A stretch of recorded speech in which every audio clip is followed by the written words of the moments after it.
So, Secretary Clinton, I'd like to start with you. Hours before the attacks, President Obama said, "I don't think ISIS is gaining strength." 72% of Americans think the fight against ISIS is going badly. Won't the legacy of this administration, which you were a part of, won't that legacy be that it underestimated the threat from ISIS? Well, John, I think that we have to look at ISIS as the leading threat of an international terror network. It cannot be contained, it must be defeated.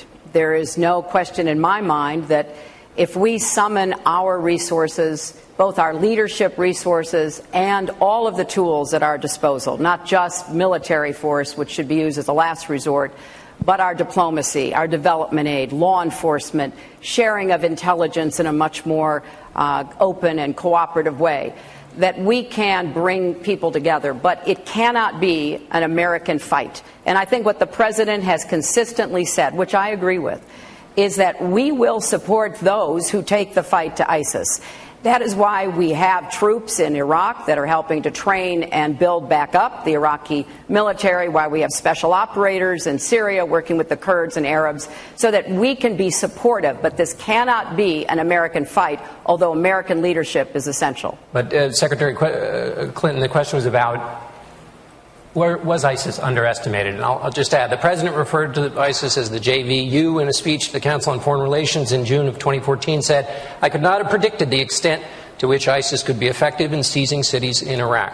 So you've got prescriptions for the future, but how do we know if those prescriptions are any good if you missed it in the past? Well, John, look, I think that what happened when we abided by the agreement that George W. Bush made with the Iraqis to leave by 2011 is that an Iraqi army was left that had been trained and that was prepared to defend Iraq. Unfortunately, Nouri al-Maliki, the prime minister, set about decimating it. And then with the revolution against Assad, and I did early on say we needed to try to find a way to train and equip moderates very early so that we would have a better idea of how to deal with Assad, because I thought there would be extremist groups filling the vacuum. So, yes, this has developed. I think that there are many other reasons why it has, in addition to what happened in the region, but I don't think that the United States has the bulk of the responsibility. I really put that on Assad and on the Iraqis and on the region itself. Okay, Governor O'Malley, would you critique the administration's response to ISIS? If the United States doesn't lead, who leads? No, I would disagree with Secretary Clinton respectfully on this score. This actually is America's fight. It cannot solely be America's fight. America is best when we work in collaboration with our allies. America is best when we are actually standing up to evil in this world. And ISIS, make no mistake about it, is an evil in this world. ISIS has brought down a Russian airliner. ISIS has now attacked a Western democracy in France. And we do have a role in this, not solely ours, but we must work collaboratively with other nations. The great failing of these last 10 or 15 years, John, has been our failing of human intelligence on the ground. Our role in the world is not to roam the globe looking for new dictators to topple. Our role in the world is to make ourselves a beacon of hope, make ourselves stronger at home, but also our role in the world, yes, is also to confront evil when it rises. We took out the safe haven in Afghanistan, but now there is undoubtedly a larger safe haven, and we must rise to this occasion in collaboration and with alliances to confront it and invest in the future much better human intelligence so we know what the next steps are. Senator Sanders, you said you want to rid the planet of ISIS. In the previous debate, you said the greatest threat to national security was climate change. Do you still believe that? Absolutely. In fact, climate change is directly related to the growth of terrorism. And if we do not get our act together and listen to what the scientists say, you're going to see countries all over the world. This is what the CIA says. They're going to be struggling over limited amounts of water, limited amounts of land to grow their crops, and you're going to see all kinds of international conflict. But of course, international terrorism is a major issue that we have got to address today. And I agree with much of what the Secretary and the Governor have said. But let me have one area of disagreement with the Secretary. I think she said something like, the bulk of the responsibility is not ours. Well, in fact, I would argue that the disastrous invasion of Iraq, something that I strongly opposed, has unraveled the region completely. and led to the rise of al-Qaeda and to ISIS. Now, in fact, what we have got to do, and I think there is widespread agreement here, is the United States cannot do it alone.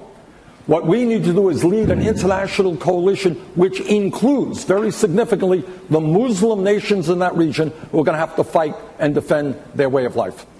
Quickly, just let me ask you a follow-up on that, Senator Sanders. When you say the disastrous vote on Iraq, let's just be clear about what you're saying. You're saying Secretary Clinton, who was then Senator Clinton, voted for the Iraq war. And are you making a direct link between her vote for that war and what's happening now for ISIS, just so everybody can be clear at home? I don't think any sensible person would disagree that the invasion of Iraq led to the massive level of instability we are seeing right now. I think that was one of the worst foreign policy blunders in the modern history of the United States. All right, let's let Secretary Clinton respond to that. Thank you, John. Well, I think it's important we put this in historic context.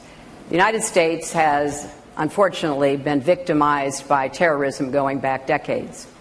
In the 1980s, it was in Beirut, Lebanon, under President Reagan's administration, and 258 Americans, Marines, embassy personnel, and others were murdered.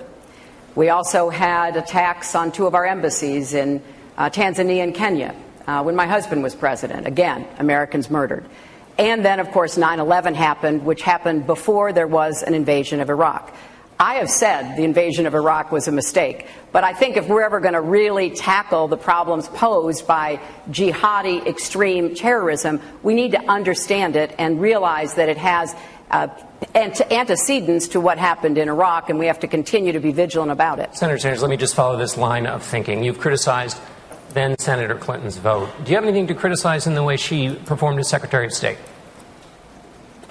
I think we have a disagreement.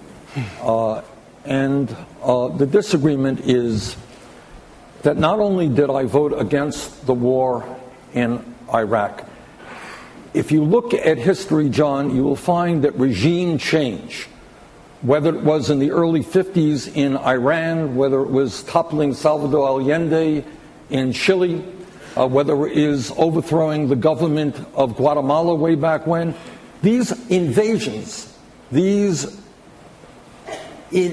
toppling of governments, regime changes, have unintended consequences.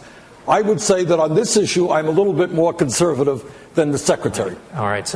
And that I am not a great fan of regime change. Senator, let me John, may I interject here? Secretary Clinton also said that we left behind, it was not just the invasion of Iraq, which Secretary Clinton voted for and has since said was a big mistake, and indeed it was. But it was also the cascading effects that followed that. It was also the disbanding of many elements of the Iraqi army that are now showing up as part of ISIS.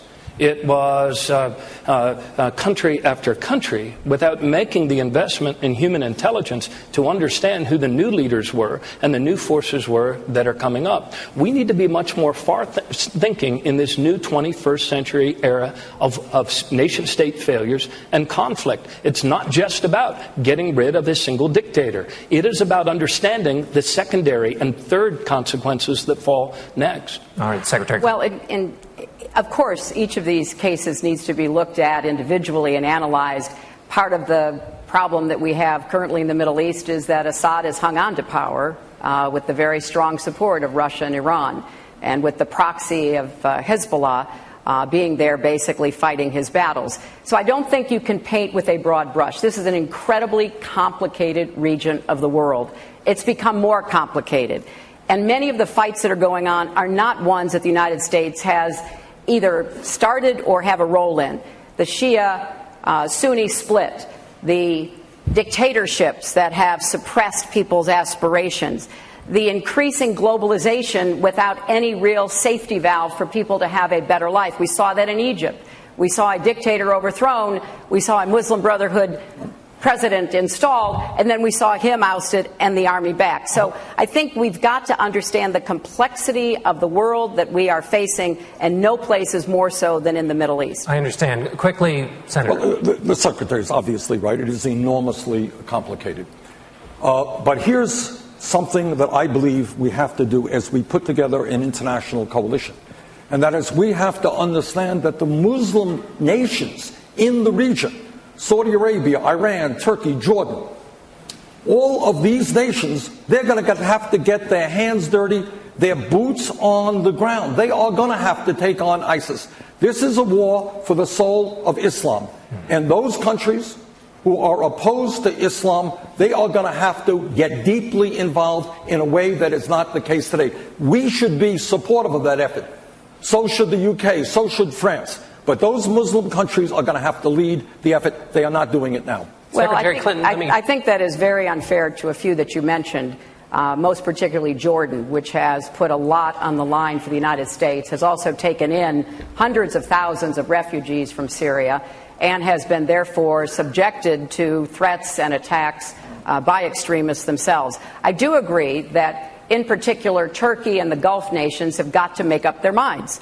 Are they going to stand with us against this kind of jihadi radicalism or not? And there are many ways of doing it. They can provide forces, they can provide resources, but they need to be absolutely clear about where they stand. Let me ask you, Secretary Clinton, a question about leadership. We're talking about what role does America take. Let me ask you about Libya.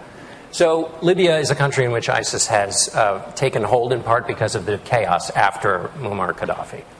That was an operation you championed. President Obama says this is the lesson he took from that operation. In an interview, he said the lesson was, do we have an answer for the day after? Wasn't that supposed to be one of the lessons that we learned after the Iraq War? And how did you get it wrong with Libya if the key lesson of the Iraq War is have a plan for after? Well, we did have a plan, and I think it's fair to say that of all of the Arab leaders, Gaddafi probably had more blood on his hands of Americans than anybody else.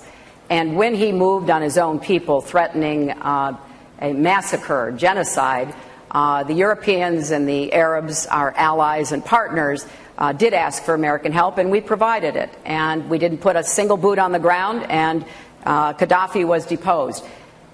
The Libyans turned out for one of the most successful, fairest elections that any Arab country has had. They elected moderate leaders. Now, there has been a lot of turmoil and trouble as they have tried to deal with these radical elements, which you find in this arc of instability from North Africa to Afghanistan.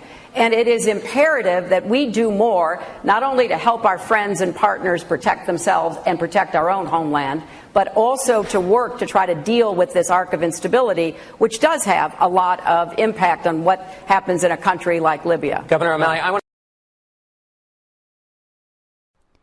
Okay, so that was part two. Quite a few points to bring up there.